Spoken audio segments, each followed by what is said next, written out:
Welcome to the language world. Today we are learning about the 10 most commonly used conjunctions. Let's get started. So, Bu yüzden. I was tired, so I slept. Yorgundum, bu yüzden uyudum. Also, Ayrıca. I like tea. I also like coffee. Çayı severim. Ayrıca kahveyi severim. Finally, Sonunda. finally, I found it.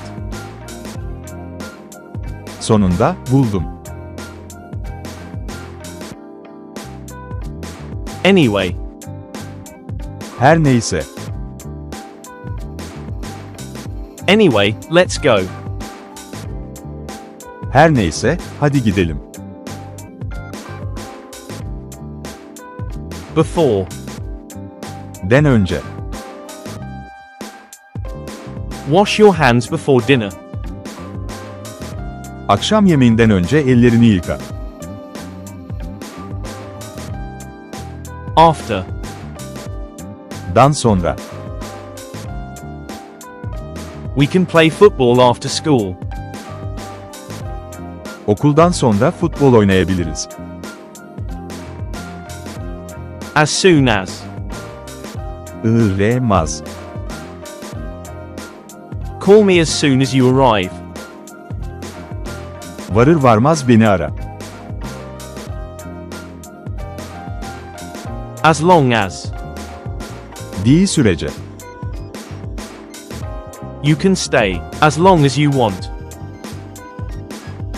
İstediğin sürece kalabilirsin. Even if, Sa bile. I will go even if it rains. Yağmur yağsa bile gideceğim.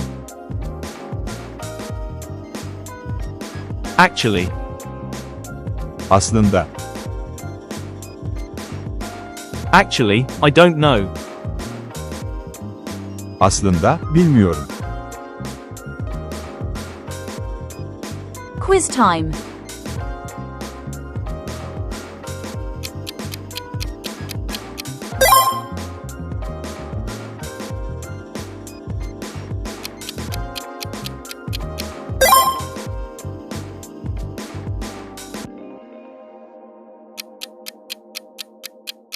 Leave your answer in the comments. Thanks for watching. Don't forget to subscribe to our channel to learn more languages. See you in the next videos.